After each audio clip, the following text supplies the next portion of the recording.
Ladies and gentlemen, we will 오늘 begin 행사의 session 사회를 dash 맡은 two. 국립산림과학원 Good 국제산림연구과 I am 권순덕입니다. 권순덕 from the 한반도 National Institute 국제평화포럼 of 8-2 Forest 세션 Science. 그린 Welcome to 데탕트를 session 통한 8-2, Peace on the 한반도 Korean 평화와 Peninsula and 기후위기 Climate Crisis 대응 방안 Response 세션에 through Green 참석하신 Detent.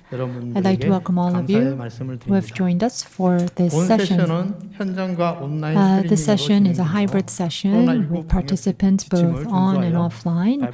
We are strictly abiding by quarantine measures to prevent the spread of COVID-19.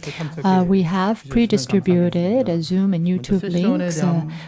Please access those links to take part. I would like to first share a housekeeping note regarding questions. For our online participants to take part in the Q&A session, please use the link on the YouTube site. And we have interpretation services. For Korean, please press channel 3, and for English, please press channel 4. We will now begin the session.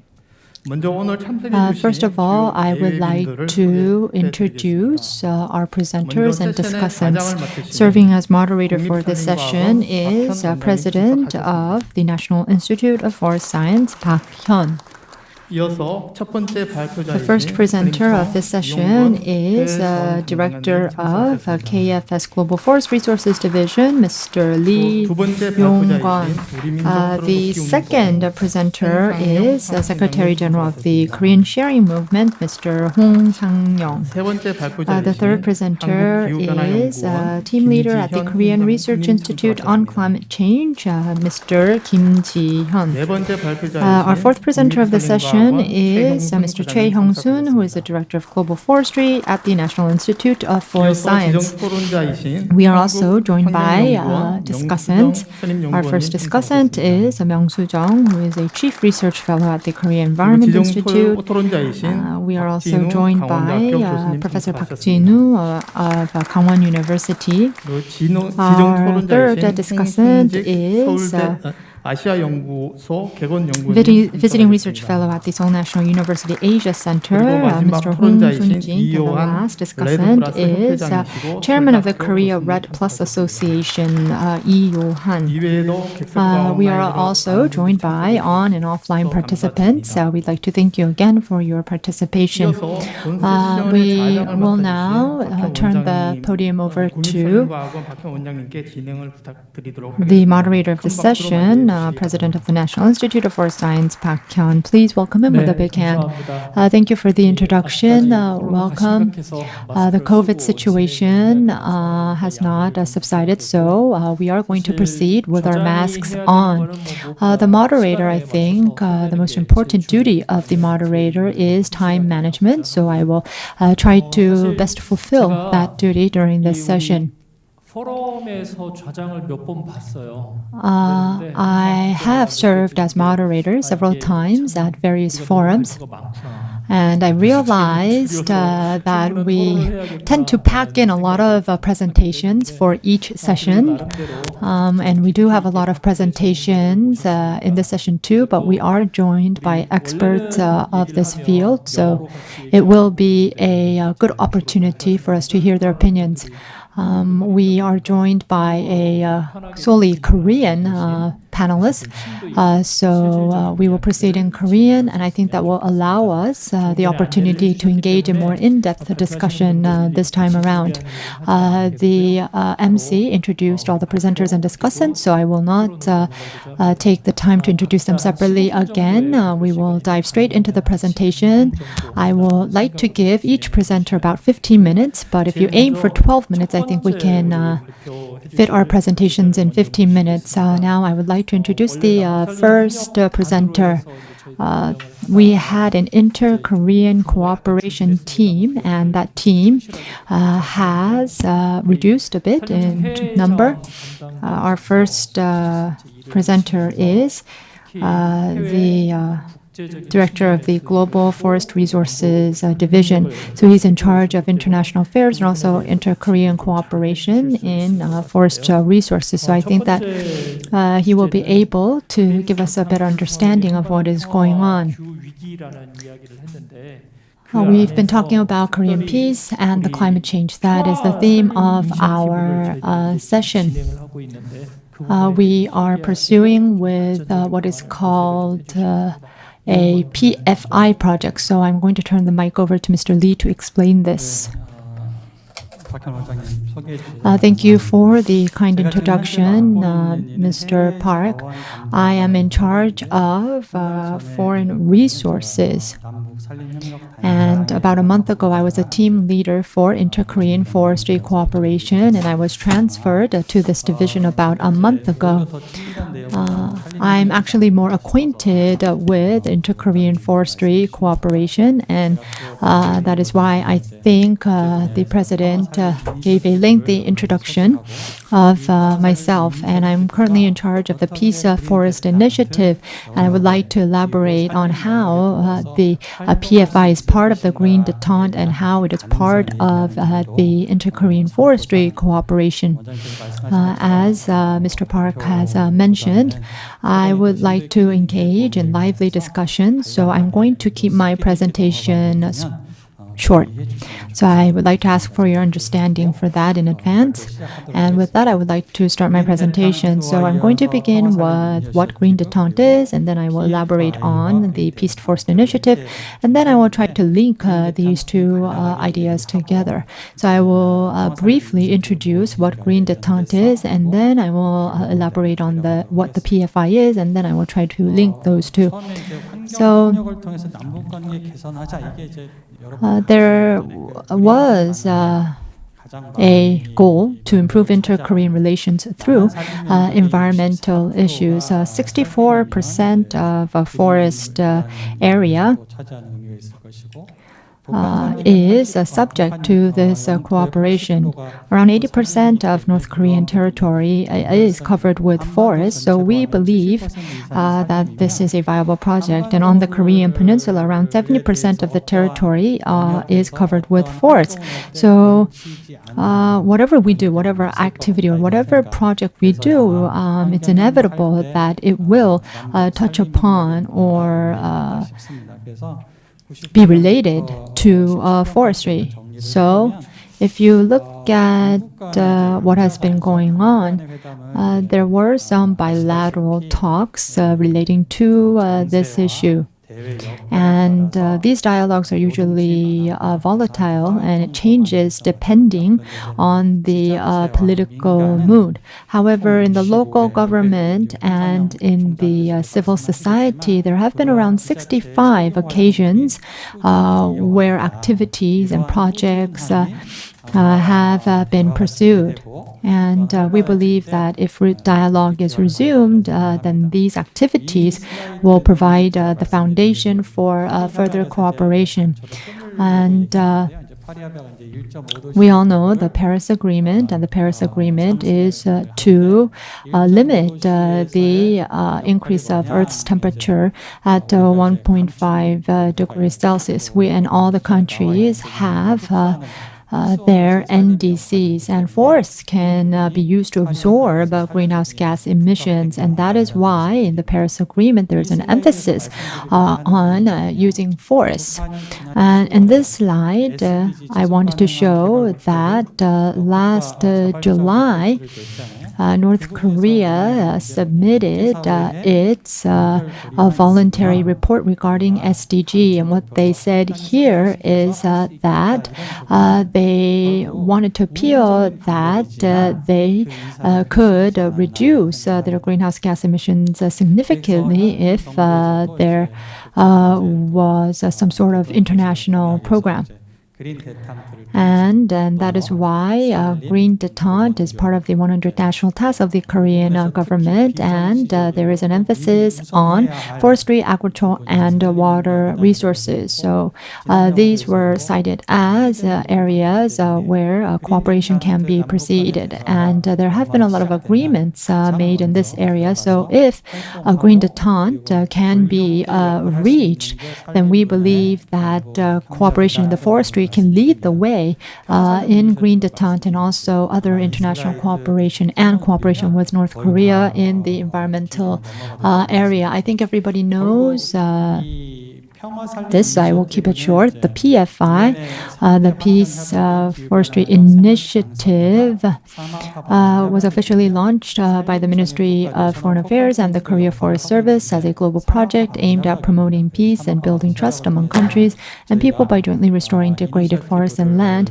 in the bordering regions. And so this is the initiative that we suggested at the COP14 of the UNCCD. So the focus of the initiative is the cross-border post-conflict situation.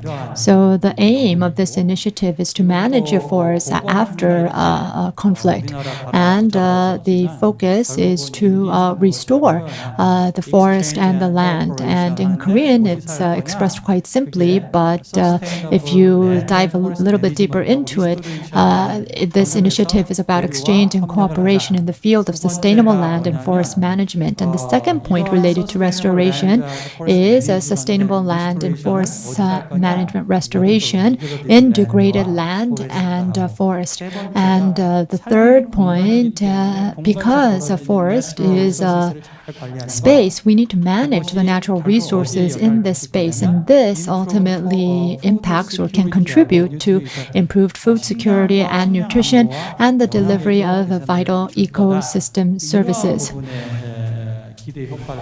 And so PFI is expected to have an impact in these three areas. And while we try to achieve this goal, we can facilitate exchange and also trigger economic collaboration. And by facilitating exchange and triggering economic cooperation, we can build confidence and also pursue peace. And so this is the proposal we made to the international community through UNCCD. And the PFI also touches upon sustainable development goals. Forestry can be about forests and also, I guess, preventing forest fires. And that's a purely functional view. But if you view forests as a space, it really has a lot to do with our daily lives. If you look at the goal 17, 16, and 15, 13, they all have to do with climate and life, but this PFI can also contribute to 2, 3, 6, 7 goals, which have to do with ending hunger and also health and well-being. So here you can see the plan. We proposed the PFI in 2019 at the UNCCD. And so the UNCCD Secretariat serves as the PFI Secretariat. So it was a proposal proposed by Korea. So the Korean government is planning to invest seed money of $10 million. And the UN General Assembly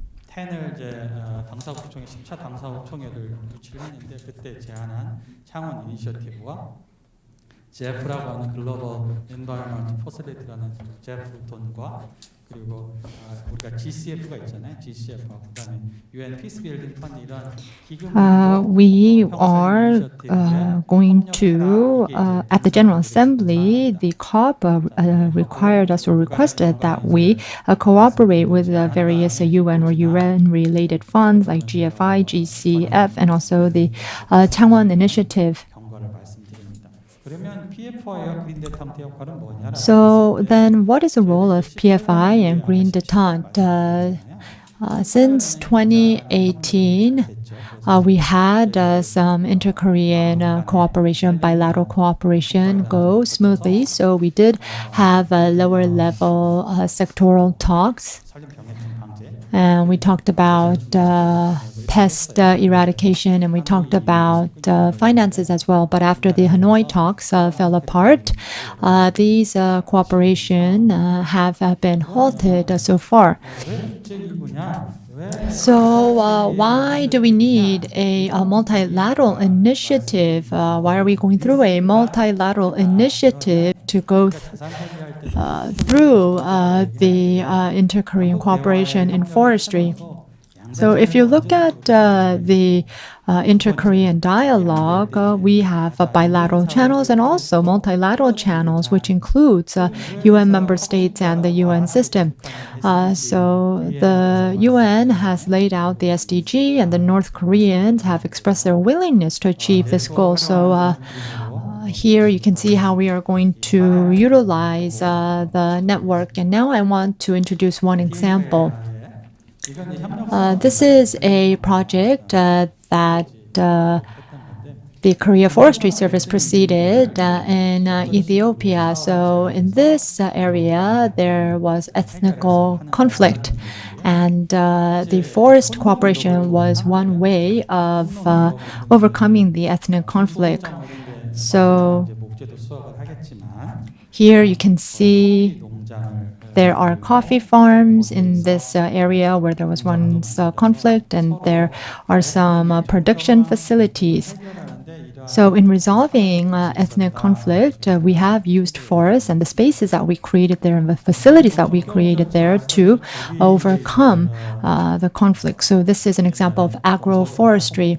And in the past, East and West Germany had what is called the border committee, and they changed the area between former East Germany and West Germany into a green belt, and now it is an important axis, an environmental passage in Europe.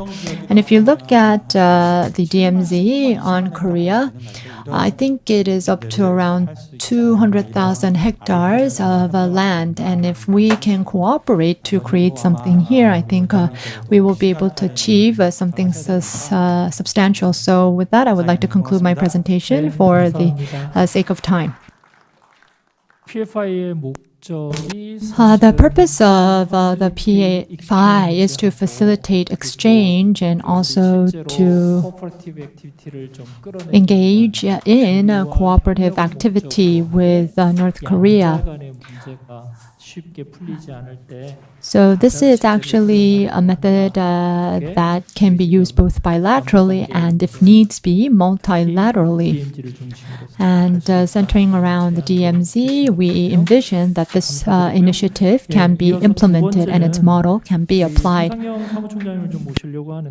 Next, I would like to ask Mr. Hong to present. We have many topics that we want to discuss today, and one of which is the fight against climate change. So, of course, we talk a lot about the Green Detent, but Mr. Hong will talk about climate change. And in that context, he will talk about inter-Korean forestry cooperation. Yes, good afternoon, everyone. I am Hong Sang-young, the Secretary General of the Korean Sharing Movement. So today, I would like to talk about our fight against climate change and its implication for the inter-Korean forestry cooperation. Now, as I studied this topic, I did some research, and this is a quote from UN Secretary General Antonio Guterres. Humanity faces a stark and urgent choice: break down or break through. We must rebuild trust and come together to keep 1.5 Celsius degrees alive and to build climate resilient communities. So this is what he said recently in his remarks. And how serious is climate change for this high figure to actually threaten the global community? But then, on the other side, it really shows his sense of urgency. What is a climate crisis?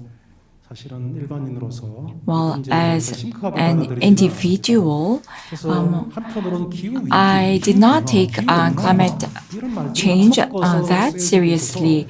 And during my research, I saw that the terms global warming, climate change, and climate crisis were used interchangeably, and I wanted to find out the definitions. Now, when it comes to climate change, we tend to think, well, climate change is every day. It cannot stay the same. However, climate change does not refer to the natural climate variability. It refers to the increasing changes in the measures of climate caused by human activities. And global warming is one of the major culprits behind climate change. And that really awakens us and raises awareness about the seriousness of the issue. We talk a lot about flood, as well as typhoons and drought. And the reason why we're witnessing such natural disasters is because of the man-made activities. And that's what I found out while I was doing my homework. At the end of the day, we have to reduce CO2 emissions, and to do so, we need to rely less on fossil fuel. At the same time, we need to reforest so that the forests can absorb more CO2s. And we need to understand how humans can adapt to the changing climate. So today I would like to talk about how we can restore our forests and talk about some of the projects underway. So for over 20 years, I have been in charge of humanitarian aid to the Dprk and cooperation initiatives with the Dprk. So I would like to briefly talk about the process of inter-Korean forestry cooperation. If you go back to the early days, it started off as a humanitarian aid. In the mid-1990s, the Dprk waged the so-called arduous march. It suffered famine, during which South Korea provided food assistance and also health care assistance. So those were humanitarian aid programs. However, as we progressed, the food security issue in the Dprk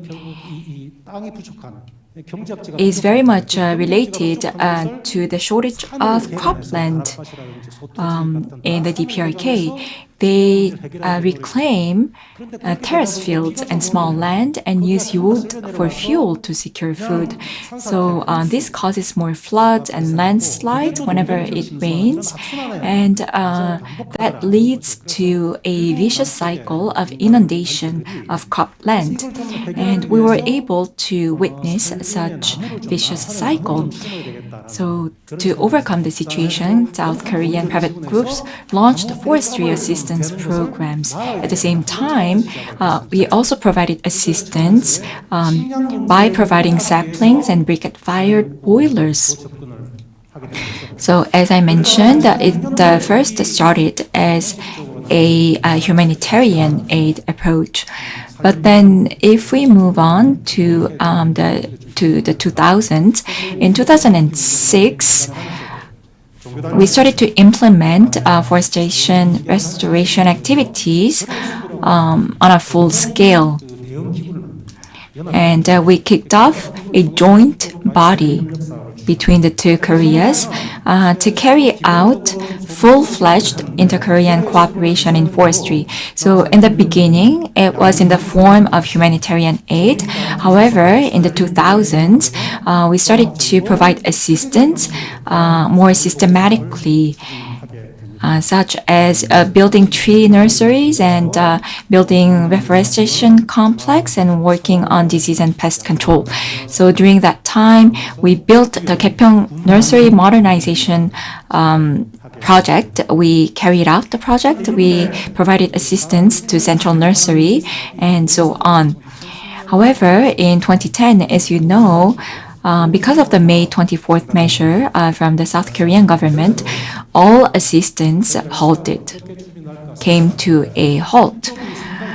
Then how were we able to provide assistance to the Dprk? Actually, the Dprk wanted more assistance, so we started to rely on overseas compatriots and forestry experts.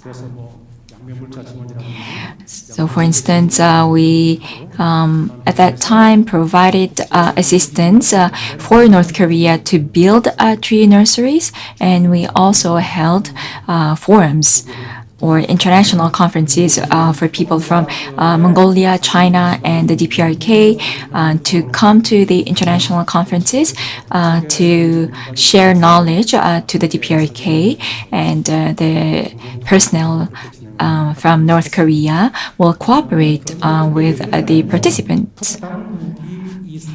And the reason why we did that was because North Korea carries out forestry initiatives as a part of their national projects.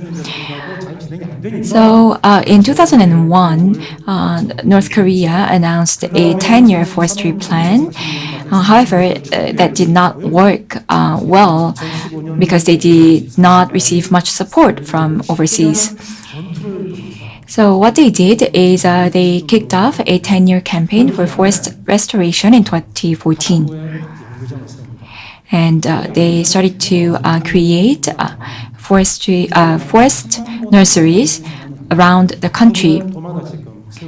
In each county, they are now opening tree nurseries. And in 2019, KFS also established a plan for Korea's forest nursery, and the plan was to plant about 60,000 trees.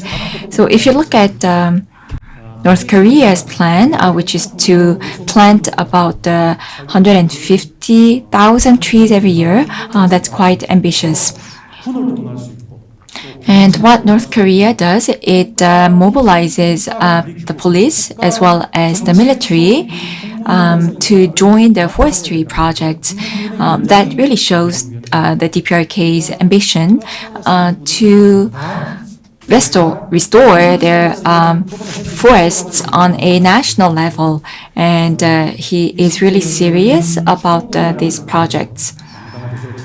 And the Dprk also established the Forest Policy Supervision Bureau of the State Council. So it's a strategic initiative at the national level, which means that the Dprk is in dire need of help from South Korea. So when it comes to forestry cooperation, North Korea will be more open to accepting inter-Korean and international cooperation. Now I would like to briefly talk about the future direction and significance of the inter-Korean forestry cooperation. As a working level staff, this is what I have in my mind. In addressing climate change, perhaps climate change will help us adopt a new framework in helping the Dprk. So far, we have been providing help from the perspective of humanitarian aid, in the context of humanitarian aid and assistance. However, now we can shift from humanitarian aid to achieving the common goal of sustainable development and taking climate action. If we do so, then I believe that this carries about 4 significant implications. First and foremost, to fight the climate crisis, we must stop the global deforestation and restore the destroyed forests. And we need to carry out projects that will help us restore the destroyed forests and fight climate change. And there are no other international community members carrying out such an activity. So we need to really double down our efforts and step up our efforts in working with the Dprk to join the reforestation activities. And at the end of the day, it can help Korea out, as Korea can also reduce its carbon emissions. And number two, we can use cooperation in the forestry sector as a starting point for the two Koreas to expand joint cooperation in reducing the use of fossil fuels. As you know, responding to the climate crisis is not just about helping a recipient country. It is a joint cooperation for the survival of humanity. So as a responsible member of the global community, Korea has a duty to help the Dprk. And this gives us the legitimacy to help out the Dprk. Now, number three, North Korea's version of a sustainable model can be developed if we pursue inter-Korean forestry cooperation. North Korea needs to establish a strategy for reducing fossil fuels and using energy to reduce greenhouse gas emissions in its future national development plan. As you know, UNFCCC from 1994 and the SDG, as well as the Kyoto Protocol and the Paris Agreement.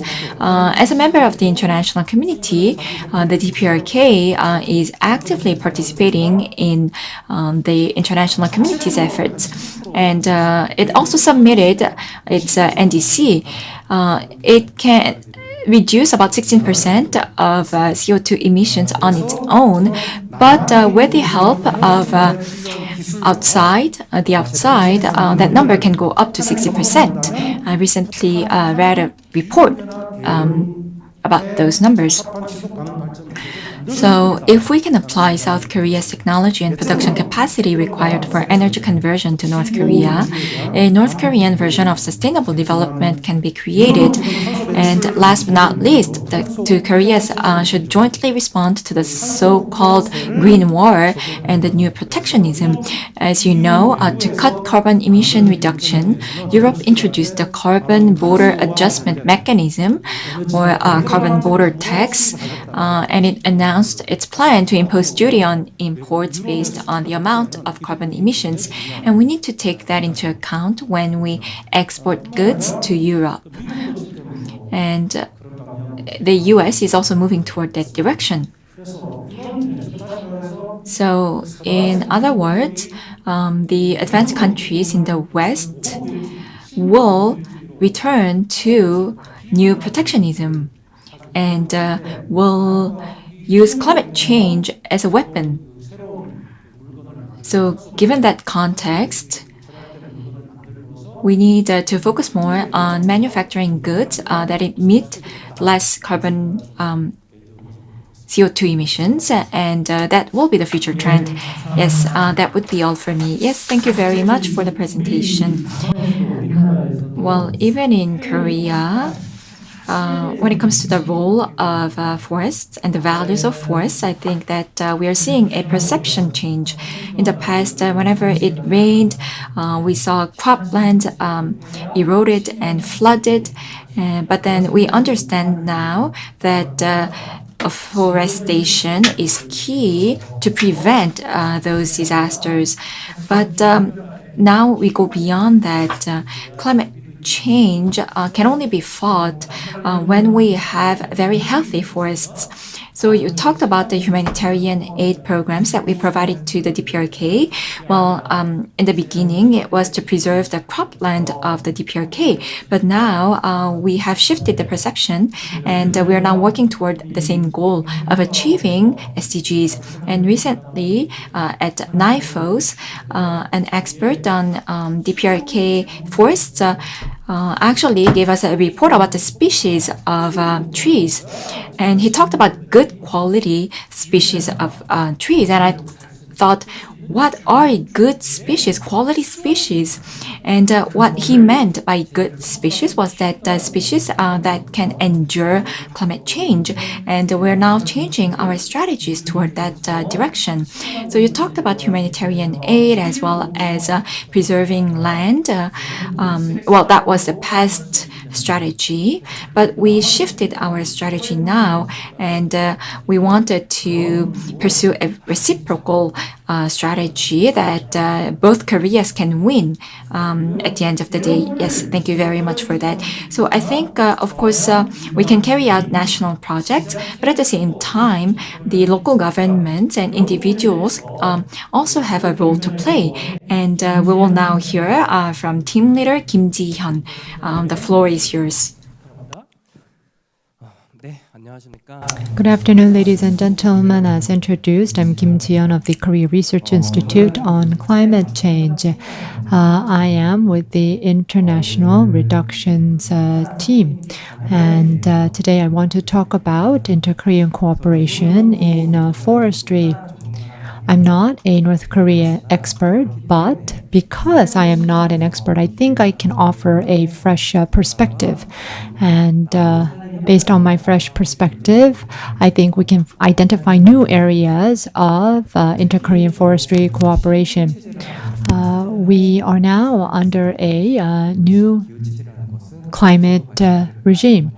As mentioned by the previous speakers, the goal of the international community is to limit temperature rise by 1.5 degrees Celsius.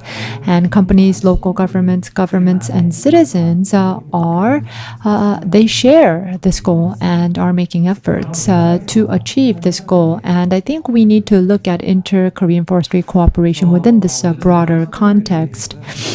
Today, I am going to be talking about what kind of institutions and systems are in place at home and abroad when it comes to climate change. And then I want to talk about how North Korea is responding to this climate change. And then I want to talk about RED Plus and the cooperation, inter-Korean climate change cooperation within the context of the PFI. Then I want to elaborate on the roles and the plans and strategies of the local government and companies when it comes to inter-Korean forestry cooperation. So as I mentioned earlier, everybody lives under the new normal, a new climate change regime. Now, global warming is man-made, and this is the conclusion, and that is how the Paris Agreement was reached and adopted. This shows that humanity must respond to climate change and global warming. In 1994, the UNFCCC was officially adopted, and we went through the Kyoto Protocol, which mandated advanced countries, and then through the Paris Agreement, now developing countries also join in this commitment. And as I mentioned earlier, governments, local governments, business, and civil society all joins together under the Paris Agreement. And last year, there was a very significant meeting of COP26. The technical guidelines for international cooperation to fight climate change were laid out. So we need to look at inter-Korean cooperation from the broader context of climate change, and we need to see this as signatories of the Paris Agreement under COP26. So it's not just looking at this as inter-Korean cooperation, but looking at through the lens of cooperation between two signatories of the Paris Agreement. So Article 6 of the Paris Agreement lays out how international cooperation can be established and how the carbon credits can be transferred among countries. And of course, this is based on voluntary cooperation, and it emphasizes voluntary cooperation. And if you look at Mechanism 6.4, it outlines how the reductions can be used in each country's NDC. If we carry out emission reduction projects, then the reductions will be recognized and acknowledged as NDCs, as having achieved NDCs. And from the business point of view, I think it is inevitable that they take a lot of interest in this project. Korea is the first signatory to carry out reductions at the national level, especially in ETS. And this is what the ETS proposes. During the third period until 2025, NDC will be recognized under the Paris Agreement, and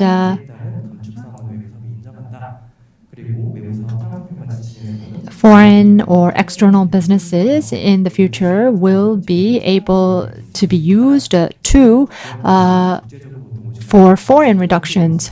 And so when corporations cooperate and reduce emissions, then this can also be recognized as part of NDC according to Korean government guidelines. Now I want to talk a little bit about the needs on the part of North Korea. So reductions, national reduction goals and are something that must be achieved by both Korea. So international reduction schemes can only work if the needs of the two parties are matched. So we need to take a look at what North Korea has been doing in terms of responding to climate change. As mentioned by some of the previous presenters, North Korea is actually one of the countries that is very active in fighting climate change because from the developing countries' point of view, they are more vulnerable to climate change risks. And so that is why they are more active in trying to respond to climate change. North Korea has ratified the Kyoto Protocol and the Paris Agreement. And in the international community, cooperation with North Korea is possible as signatories of the Paris Agreement. If you look at North Korea, the government is quite closed. So there are limitations in gathering information. But North Korea is submitting official national reports regarding climate change to the international organizations. It has submitted NDC report and they also submitted the national communication report. If you look at these reports, we can get an idea of the needs of North Korea.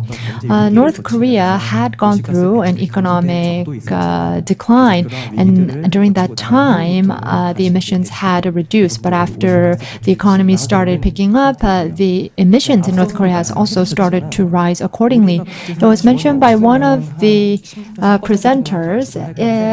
They claim that if they do not have international support, they can reduce around 16.4% of emissions, but they state that they are likely to achieve a 36% reduction with international support. Then what are we going to do about emissions reductions? North Korea also states what it aims to do to reduce emissions. It states sustainable forest management and also strengthening national systems. And so they outline around a dozen or so initiatives or projects or methods in which they can reduce emissions. And in these reports, they also ask for capacity building because they feel that they lack capacity, and they also request financial aid and support to implement climate change responses. Now I would like to focus more on the inter-Korean forestry cooperation of the two Koreas and what kind of activities might be possible. So the needs of Korea is that we have a goal of reducing emissions by 33.5 million. And we have declared these goals. And if you look at North Korea, the issue of forest degradation is very severe. According to our statistics, in North Korea, around 2.62 million hectares of forest has been degraded. So if you look at North Korea's needs, it is actually suffering from a lot of issues in maintaining its forest. Of course, cooperating with North Korea is a little bit more difficult than cooperating with other developing countries because of sanctions and other factors. So internally, we should establish a roadmap on how to proceed, and then we should also come up with the specific programs to implement the roadmap.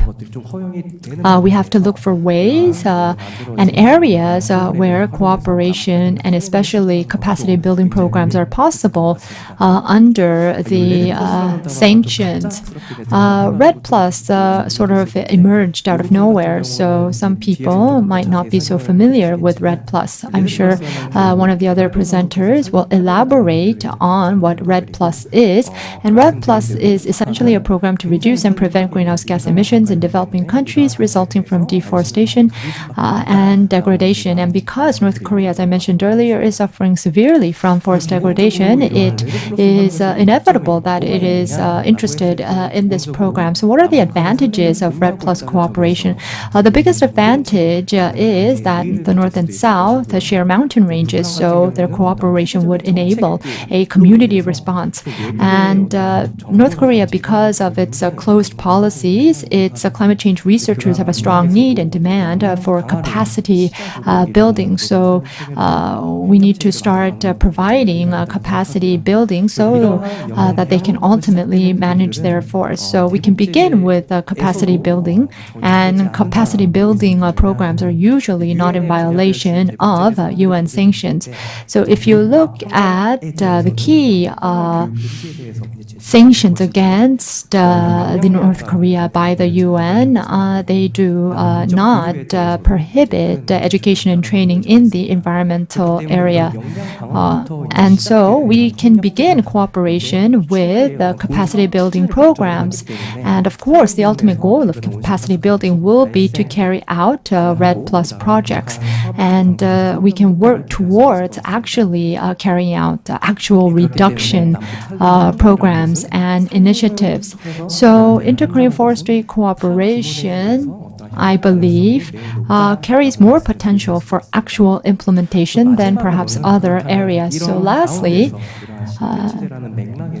under this new climate change regime, how can corporations, businesses, and local governments cooperate in inter-Korean forestry cooperation?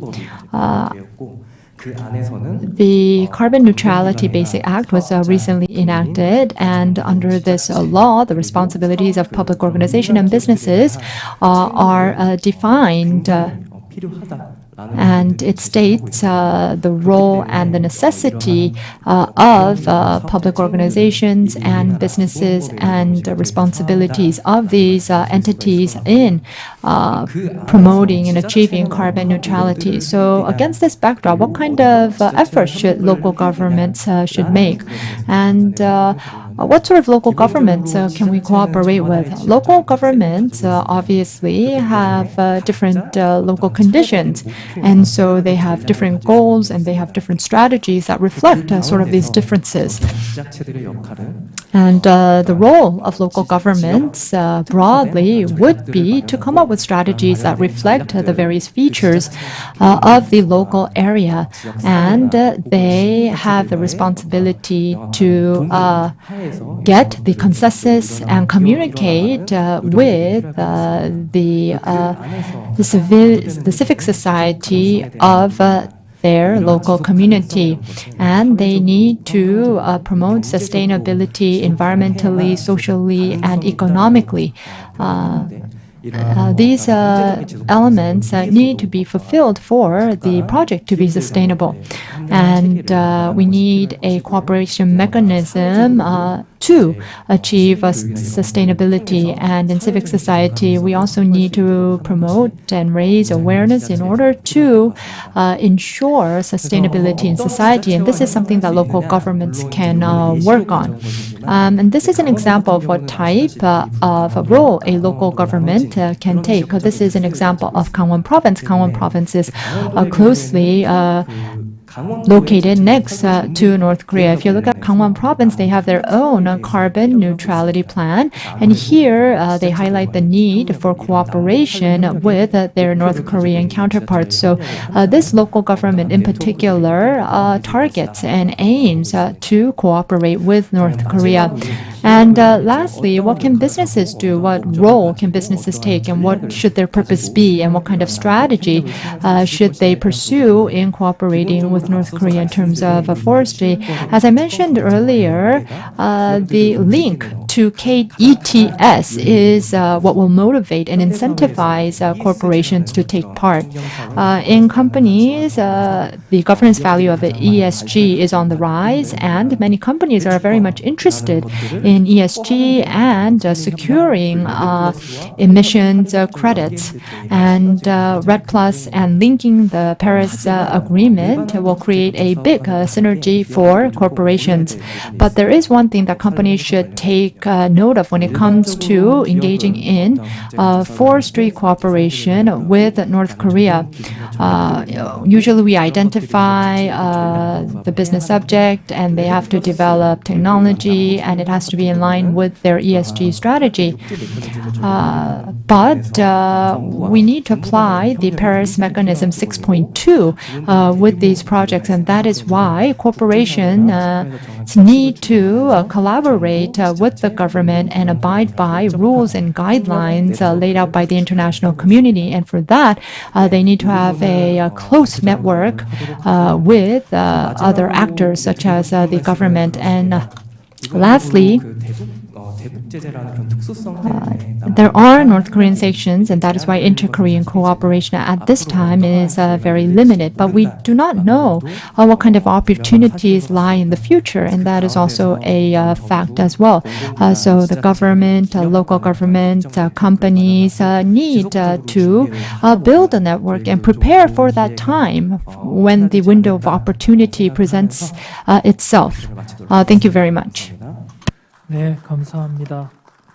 Thank you very much for the presentation. You talked about Article 6.3 of the Paris Agreement, how that was agreed upon and it is about to take effect. And so we see many countries engaging in dialogue to take advantage of this article. And given that backdrop, I think one of the most cost-effective climate change projects would be REDD Plus compared to other emissions reductions projects. And as you mentioned earlier, the forests are damaged quite significantly in North Korea, and so North Korea is one of the areas in that sense, the partner that has the greatest potential in terms of REDD Plus. And companies, as you mentioned earlier, must link this with ETS, but because most of the climate change initiatives are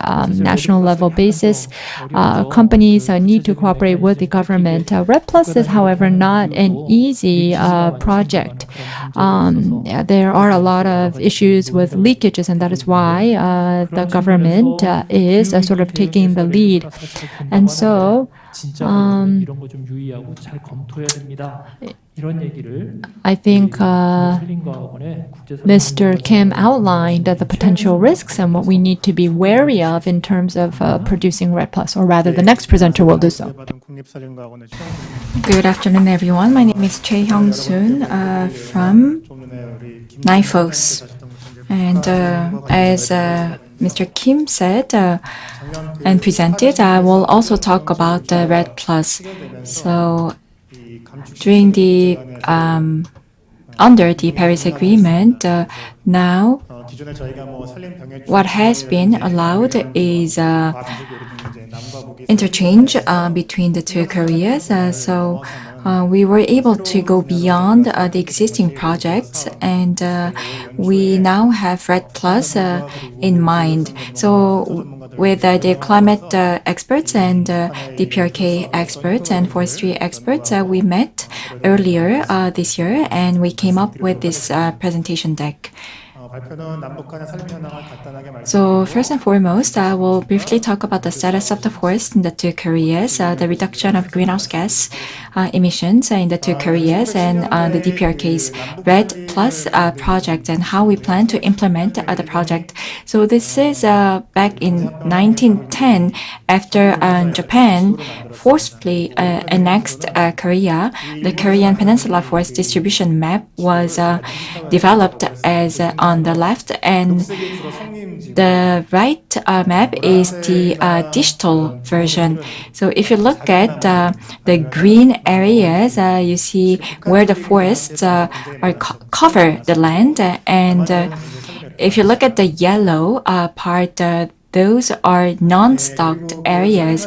So you see the difference between the two Koreas. Now this is as of 2018. So if you look at South Korea, in 2018 it was about 6.3 million hectares. So 63% of the area is covered by forests.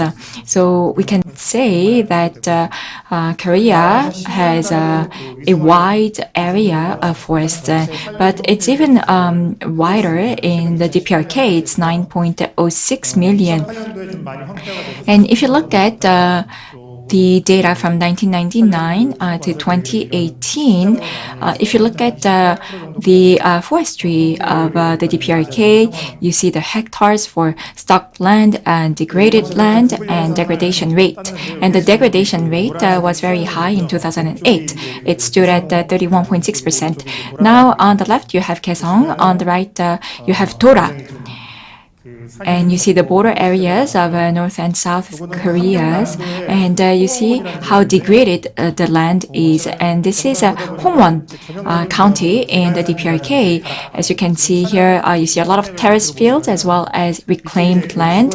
If you look at the bottom, of course, there is this small plot of residential area, but on the top, there are many terrace fields as well as reclaimed land. Let us look at the Dprk's forestry policy. So we can divide that into 3 different periods, and Dr. Park Hyung-seok and his research fellow actually did this analysis. And of course, there was a lot of forestation projects in the later years. However, if you look at the early years, the projects were not quite successful when it comes to restoring the forests. So under Kim Jong-un, there was progress on a full-scale forest restoration. And well, he acknowledged that the previous policies failed, so he kicked off a forest restoration campaign, and the name of the campaign is Comprehensive Forest Construction Plan. So the plan is to build about 140,000 to 170,000 hectares per year. And as the previous speaker said, now you see how much emphasis the chairman is putting on this plan, and also you can see the amount of investment. However, there are some limitations of the reforestation policy.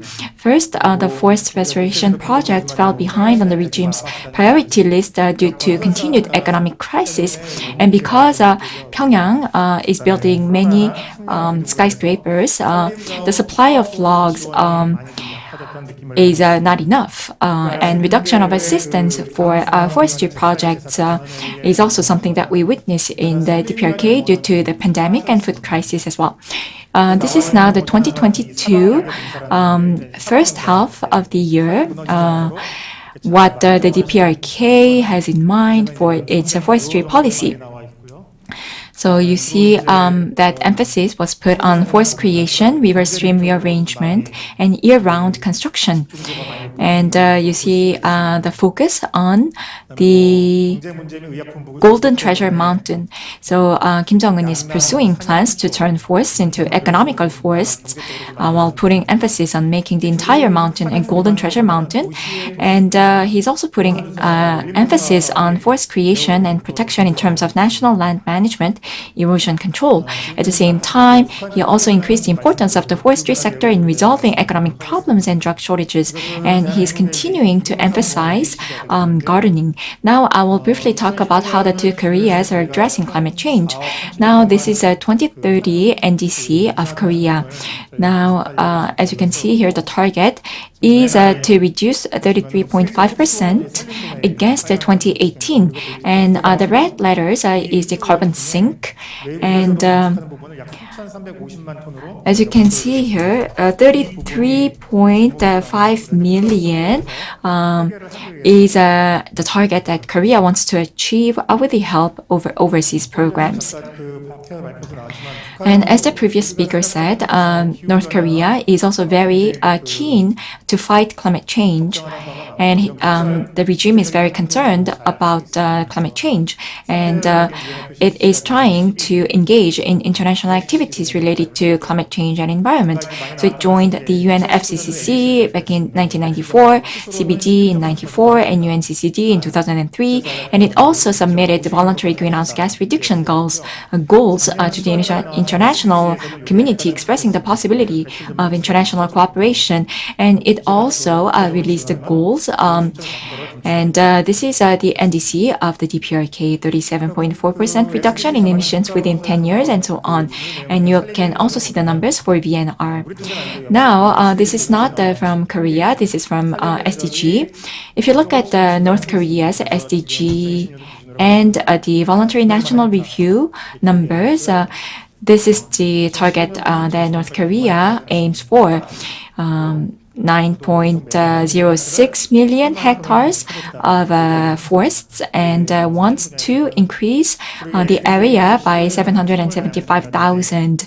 And the deforestation outcomes and goals are as follows. It's to create about 1 million hectares between 2015 and 2020. And that was released during the 8th Congress of the Workers' Party of Korea. Now, this is the Two Koreas 2030 NDCs. This is the goal for South Korea. It pledged to contribute to 40%, and North Korea pledges a total reduction of 52% by 2030. And you see the unconditional and conditional targets. Now, what is the North Korea's RED Plus initiative? I'm sure if you're an expert in this field, you will be familiar with the project. Some of you may not be familiar with the project. If you look at the English definition of RED, it's reducing emissions from deforestation and forest degradation, and on top of that, it aims at sustainable management, conservation, and enhancement of carbon stock. RED Plus, a nutshell, is a proposed climate change mitigation mechanism that would reduce greenhouse gas emissions by paying developing countries to stop cutting down their forests. Now, Article 6.2 creates the basis for trading in greenhouse gas emission reductions or mitigation outcomes across countries. So countries can trade reductions obtained through carbon sink activities using forests, such as RED Plus, and it can contribute to NDC and SDGs. So at the end of the day, agendas that countries are highly likely to accept, such as forest ecosystem restoration, climate crisis response, and carbon neutrality, are all included in RED Plus. Now, let me first talk about RED, the reducing emissions from deforestation, and also the enhancement of forest carbon stocks, which is to restore wasteland. If you look at the photo on the left, now you preserve the forest so that it does not go under deforestation, and you also reforest the area. So there are two different parts of the project. And what the research team did was to analyze the area of the forest in the Dprk. The figures were different. Well, FAO and Korea and the Dprk all had different numbers. So we aligned the numbers, and we followed, for this purpose, North Korea's SDG report. And this is the satellite image. And NIFoS also has the satellite image and the figures according to the satellite image. So we used both materials as source. So the total area is 9.06 hectares, stock land 6.44 million hectares, and degraded land 2.62 million hectares. That includes reclaimed land, unstocked forest land, and denuded bare land. Now, this is the RED project for Dprk, and this is the assumption, the hypothesis that we made. If you look at the project duration, it's 2021 from 2030, and project area 6.44 million hectares of stocked forest land. And now distribution of reduction results is 50-50 for South and North Korea, and of course this can change upon agreement. And the average annual forest area and the average forest carbon stock can be seen here on the slide. Now, if we can prevent deforestation 100%, then that would be maximum reduction. However, that is not feasible. So with RED mechanism, we calculated the average number of 11 countries, and that would be 40% prevention of deforestation. And that's, you can see the two different scenarios here. Now, if we were to stop and prevent deforestation for the next 10 years, then the reduction potential for greenhouse gas emissions of the RED project will be a total of 112.2 million tons of CO2 if deforestation is prevented 100%, and 44.8 million if deforestation is prevented by 40%. And as I mentioned, it will be distributed 50-50 to the two Koreas, and that's 7.7 to 19.2% of South Korean NDC and 19.5 to 49% of North Korean NDC. So that is the potential reduction on the RED initiative. Now, let us look at the enhancement of forest carbon stock project. I said that this was to restore wasteland, and the duration is about 7 to 8 years. And project area is 2.62 million hectares of wasteland in the Dprk. And if we do not carry out the project, then the number would be 0. So now here, the baseline, the forest emission level is 0. And two scenarios are as follows: 100% reforestation of wasteland and 40% reforestation of wasteland. And this is the result: 49.3 million tons of CO2 for 100% afforestation of wasteland, and 20.7% tons of CO2 for 40% of afforestation. And we distribute 50-50 to the two Koreas, which means 3.5 to 5.8% of South Korean NDC, and 8.9 and 21.5% of North Korean NDC. Now, let us look at the outcomes, the expected outcomes. The maximum reduction potential of the entire RED Plus project, including both projects, is 161.5 million tons CO2. And we can see that the contribution to South Korea's NDC would be 11.5 to 27.8, and to Dprk 29.2 to 70.5%. So this is huge. Now, let us look at how we plan to implement the project. Of course, the political landscape needs to be in favor of the RED project. So at the same time, we need to renew and continue on our inter-Korean forestry cooperation. And we also have some international benchmark that we need to follow. We need to establish the International Emissions Reduction Project Council at the national level. We need to sign an intergovernmental climate change forestry cooperation agreement, as well as other agreements for capacity building and technology transfer. We also need to conduct periodic monitoring, and also MRV should be conducted. At the same time, when it comes to reforestation projects in deforested land, we do have many experience. So what species to plant in the Dprk? We also need to select the areas for afforestation. At the same time, these are the four conditions that we need to meet: the National Strategy or Action Plan, the National Forest Emissions Baseline, the National Forest Monitoring System, and Safety Device Information System.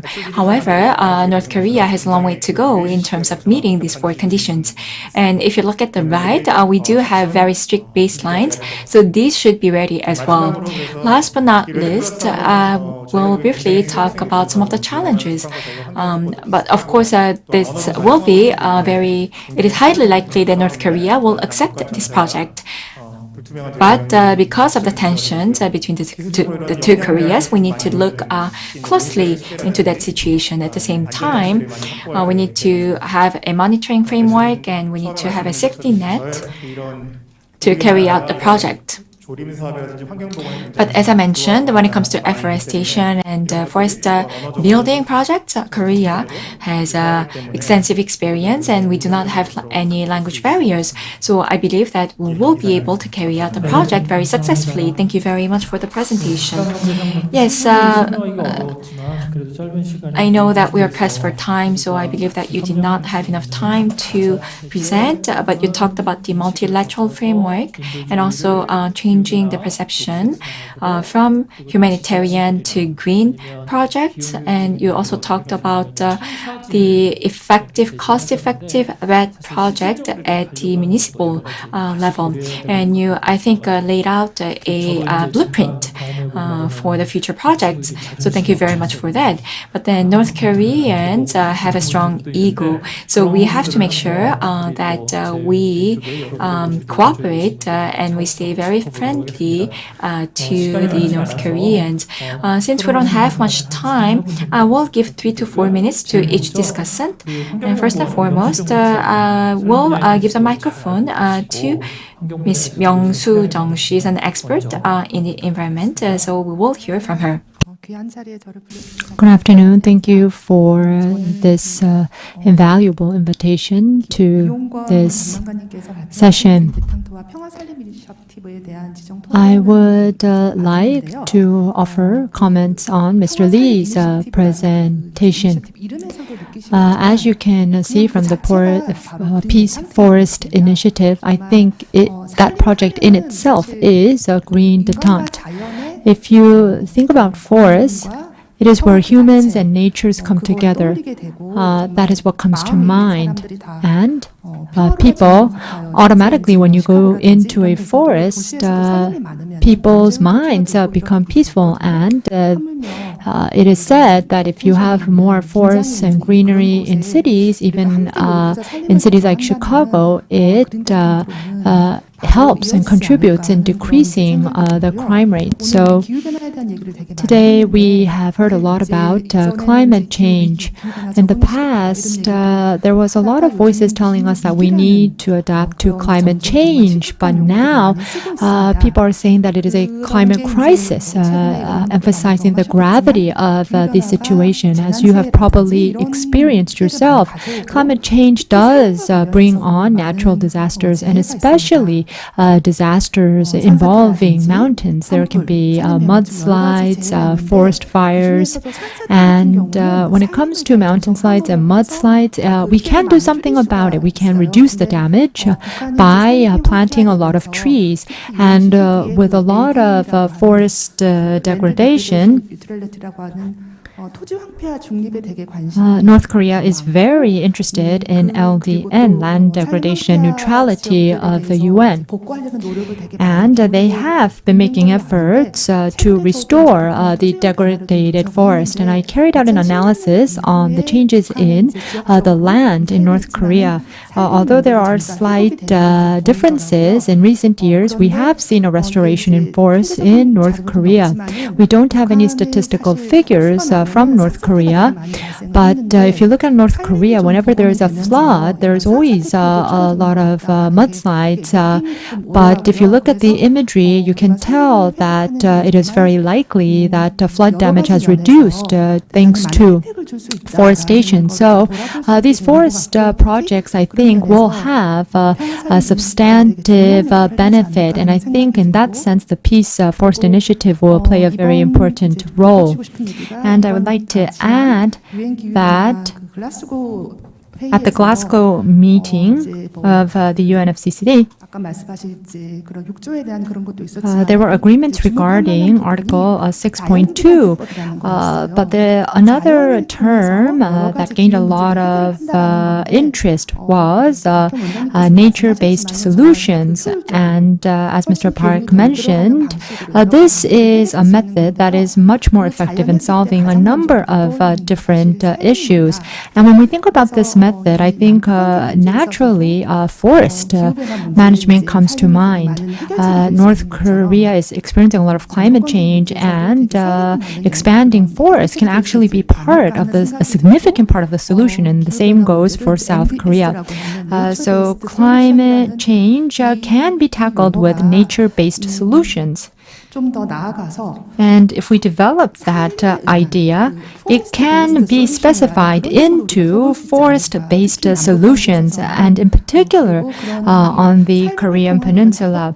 So solutions, climate change solutions using forest, I think, can provide a shortcut to green detente, and it can contribute to building confidence and overcoming conflict on the Korean Peninsula. Thank you. 감사합니다. Thank you very much. NBS가 아니라 You talked about NBS and how that can be developed into FBS, and you were saying that the Peace Forest Initiative can provide the gateway for NBS to become FBS. 총장님 말씀하신 거에 대해서 Next, I think Professor Park will provide comment about what Mr. Hong said. 강원에서 일하시다가 이제 또 So you also worked with us at NIFoS, but now you teach students at Gangwon University. So I think you will have a wider perspective. Now the floor is yours. Yes, hello everyone. My name is Park Jin-woo. I'm from Gangwon University. So I study forestry. And how can forest contribute in fighting climate change is one of the topics that I research. And I am glad and impressed that forest is being recognized as a natural resource that can contribute to climate change, to fighting climate change. So in absorbing carbon and in reducing climate change, well, forestry can really play a huge role. And the speakers talked about that role, and you talked about ways to implement some of the international projects, and you also talked about how North Korea can engage in such activities. You talked about the humanitarian aid and the international community's goal can be aligned, and we can achieve both. And I think that forests can really contribute in achieving both goals. To fight climate change, of course, we have to look at the statistics, and we need to, of course, build new forests and at the same time a forest. And if you go back 50 years back, then you have to look at some of the areas that were not forests at once. However, we do not see such an example quite often in Korea. So there were many projects where forests actually turned into cropland in other countries. And if we can focus on that, then maybe we can learn more about how we can create new forests. So we need to learn from other countries and the Dprk as well. And I think that Choi Hyung-soon, Director Choi Hyung-soon, talked about that and gave us numbers. So we need to look into the possibility. It's not just about reaching out a helping hand to the Dprk, but it can really help us thrive in this field as well. And you also talked about the carbon tax, the border tax, and North Korea uses wood for fuel. And to address this, a lot of people say that we need to extract fuel from forests, that we need to help North Korea be able to secure more fuels. However, in helping North Korea address the energy crisis, we must conduct preliminary research first. Is it feasible or not is something that we need to look at. And back in 1970s, well, this is something that we adopted about 50 years ago. And are we on the right track? I mean, is this the only viable way? Given that we have many new technologies, how can we apply those technologies to help North Korea secure more 조금 fuel 고민을 해봐야 from 될 것 forests. 같습니다. 그리고 모든 사업들이 Now, 우리가 좋다고 하는 사업이라기보다는 of course, 국민 모두가 when it comes 참여할 수 to 있는 initiatives 어떤 and projects, 인지를 갖고 있어야 된다고 it doesn't really 생각합니다. matter 그래서 이런 whether we like it or not. 기후변화 It should 도움이 된다고 really 생각을 하고요. be 어찌 received 보면은 by 하나로 the 하나로 entire 만들고 public. 황폐지를 복구한다는 그런 And 상황보다는 restoring our wasteland is, of course, a key project. However, we need to shift our focus and make sure that we prevent any more erosion. At the same time, to be blunt, it can actually create more jobs in South Korea. So, which means that climate change can actually help us out in many fields. So when it comes to public awareness and communication to the people, we should work on those areas even more. And I believe that by doing so, the private sector will have more ideas to help us out. Yes, thank you very much. We talked about CDM in the early days of climate change. However, CDM is now almost over. We now talk about RED. Well, we used to talk about RED. Now that shifted to RED+. So it's not just about preservation, but it's about improving the forest and the quality of the forest, and also utilize ICT such as the digital twin technology and apply those technologies to precisely assess and measure forests that will create more jobs in Korea, and it can really help North Korea as well. So I think that was your point. Next, we will hear from Mr. Hong Sun-jik, who is now a visiting research fellow at SNU Asia Center. We will hear from him the socio-economic aspects of the topic at hand. Good afternoon, ladies and gentlemen. As introduced, I am Hong Sun-jik. This is an international forum that has been going on for 3 days, and I would like to thank the organizers for the invitation. Thank you to the presenters of this session, and I am a discussant for Mr. Kim's presentation on climate change and inter-Korean forestry cooperation. He talked about the institutions in place, and Mr. Che also gave a presentation, and Mr. Hong also gave a presentation based on their experience, and they also gave us some very hard data on the topic. And I have to say that I have learned quite a lot from the previous presentations. The Green Detent, its significance, and the fact that both Koreas are willing to cooperate related to this, and the fact that there's a stalemate between inter-Korean relations. And however, given that the potential of cooperation is high, these are all topics that have already been touched upon from our presenters and discussants. I was originally involved with the Hyundai Group's Kumgang Tourism Business and Kaesong Industrial Complex, so I was a researcher there. And now I am more involved with Green Detent and economic cooperation. So it's not specifically about forest cooperation. Climate change has now exacerbated to a climate crisis, and we are looking at economic cooperation with North Korea against this backdrop. North Korea can gain economic benefits, and they can also engage in emissions trading. And for Kim Jong-un, who has to lead the country for at least 50 years, I think the project would be a gold-laying goose. And in that sense, that is why Kim Jong-un is making a lot of efforts to restore the forest. And even with the South Korean government, with the new government in place, they are talking about the Green Detent. And the Yoon Sung-yeol government has laid out the audacious initiative, and the Unification Minister of Korea talked about the marathon.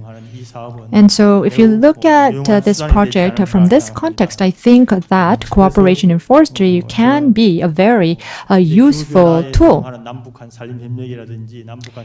So forestry cooperation and inter-Korean cooperation in the environment, I think, is no longer a choice. It's actually very necessary to build a new momentum for inter-Korean relations. And in this sense, forest degradation in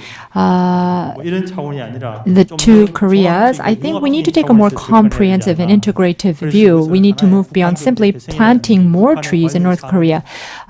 We need to pursue building green infrastructure in North Korea. So we need a broader context and a broader vision in proposing this idea to North Korea. And in terms of actual implementation, as President Park mentioned, North Korea wants cooperation and it wants help, but it has a strong ego. So from that perspective, South Korean proposal need to keep in mind when it is being drafted whether it will be accepted by North Korea. It also has to think about economic feasibility. So we need to be able to be open-minded and think about other financing sources, global financing sources, such as the DCF. And there are examples of this sort of cooperation between countries using global funds elsewhere as well. And so I think the government should not lead the way. I think civil society needs to lead the way. And in the private sector, actually, and the private sector does have more experience in direct exchange and cooperation. And so the private sector needs to lead the way, and the government needs to support this. And I think that we need to start small and build success, and then engage in larger projects. And as mentioned earlier, in order to build the capacity, we need to provide capacity building programs, but we also need to build networks to accumulate data. Perhaps we can link it with KSP and pursue a number of different activities. When I used to meet North Koreans due to Kaesong Industrial Complex and Kumgang Tourism Business, especially with the Kaesong Industrial Complex, there's a lot of technical issues, and the engineers and technicians really want the exchange and they really want to learn. And so given that, I think we need to take advantage of KSP. And I think we also need to promote the awareness in the private sector and also the people. So this project or initiative should not be something that is solely pursued by some business in the private sector or the government. It should be a project for all. And we need to make it interesting and attractive and experiential for the people, especially with a focus on the younger generation. So it needs to be brought into the domain of the entire public. So climate change and forestry cooperation should be carried out in a more broader context, like a green initiative. And we need a governance system between the public and private sector. And we also need to raise awareness among the public and the local government, and the companies need to lead the way in doing this, and the government needs to support these efforts. Thank you very much. Thank you very much. He summarized his own comments quite well, so I will not attempt to summarize what he said. And now I want to invite our last discussant. He's chairman of Korea Red Plus Association. Now I would like to hear discussion from Mr. Lee Yo-han. Yes, hello everyone. Thank you for having me. It is great to attend such a prestigious session. And whenever President Park moderates a session, he really sums up all the presentations so well, and he is such an expert, so I have no difficulty following the presentations. And Today was a great opportunity to learn from other experts as well. As introduced, I am the chairman of Korea Red Plus Association, and KFS actually authorized the association this February. And well, whenever I talk about red, I tell people that they need to at least hear the definition of red 3 times for them to fully understand. But now, since the 2 previous presenters talked about red, I believe that you now have fully understood the definition of red. And as the presenter mentioned, it's a proposed climate change mitigation mechanism that first reduces greenhouse gas emissions, and second, it also pursues sustainable management and conservation. And Mr. Che showed us all the figures, and I would like to briefly sum up what he said. And Red Plus is a very effective and efficient project time-wise and cost-wise. Now we aim for carbon neutrality, and forests can act as carbon sink, and we need to reduce CO2, as you know, and we need to reduce CO2 and thereby attain NDC, and forests can contribute to that. While planting trees takes time, it takes time for trees to grow up. However, by abiding to Red Plus and joining Red Plus, we can really enjoy the low-hanging fruits. So, from international cooperation perspective and in the perspective of attaining NDC, Red Plus is essential. Then why do we need to carry out inter-Korean cooperation with Red Plus? And I believe that was the key of Mr. Che's presentation. And the private sector wants to really join such a cooperative framework because, as I mentioned, carbon neutrality is a goal that all the private sector companies are interested in, and it's a national goal as well. So in that sense, it's something that the private sector can lead. And I really think that we can carry out inter-Korean cooperation and maybe bypass the international sanctions a bit. But then I do not want you to misunderstand. So, well, we want to carry this out because it can absorb carbon even more than other types of projects. Of course, if you look at the potential reduction,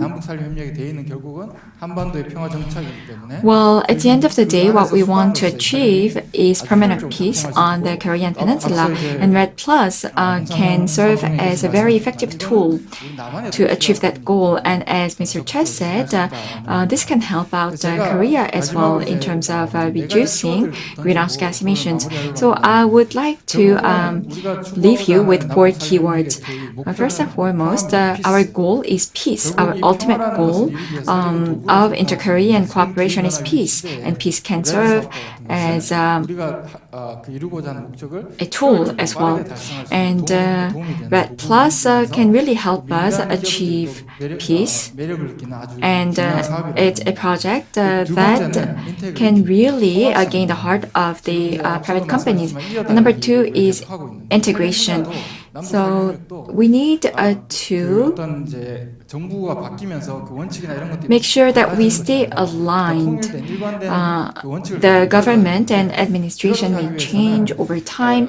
However, we need to make sure that we carry out seamless initiatives. And by integration, I mean that the 2 Koreas need to work together in tandem. And as I mentioned, the 2 Koreas should join hands and carry out integrated cooperation projects. Number 3 is neutrality. That does not just apply to inter-Korean cooperation, but it's a keyword that really is an overarching keyword.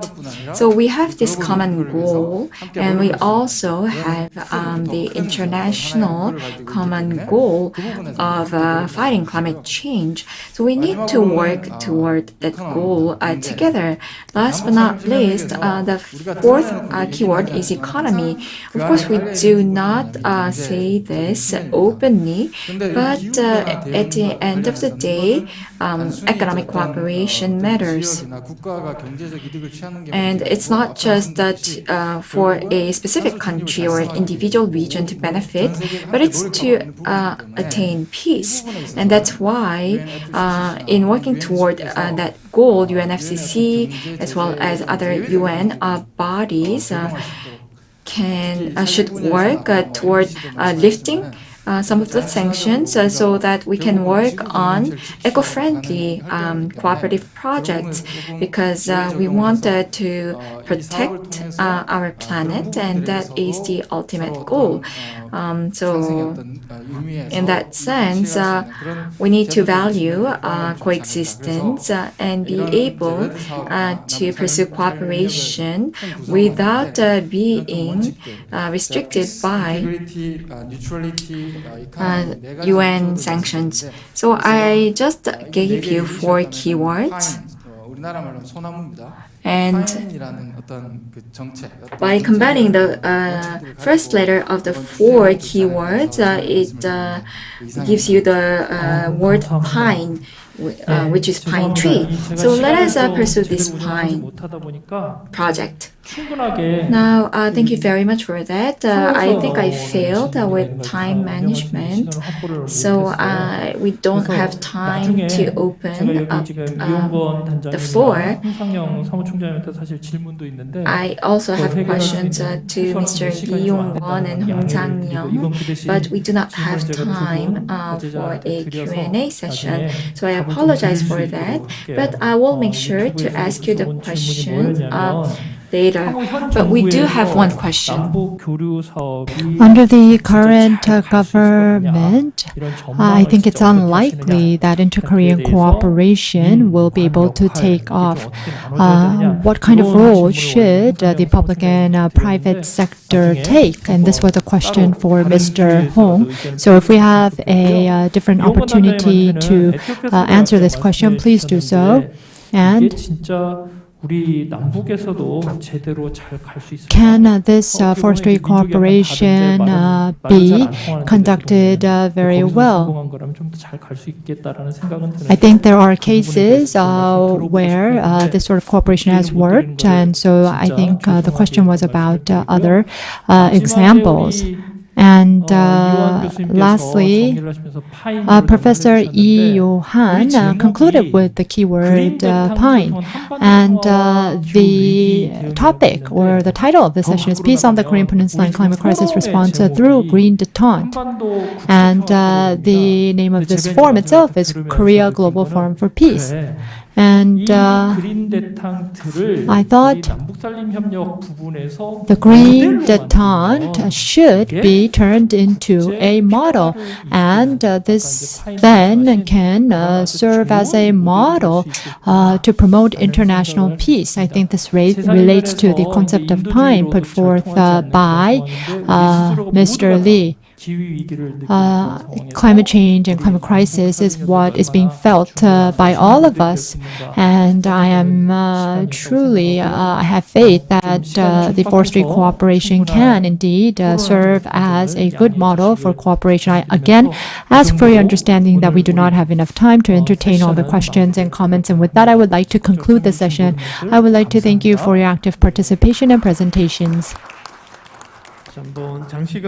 Thank you once again. I would like to thank the moderator for moderating this session. A big hand again for our moderator, Mr. Park. And last but not least, we would like to take a moment to take a photo. After the photo, we will officially conclude the session. 단상에서 지금 How about we just take a quick picture on the stage?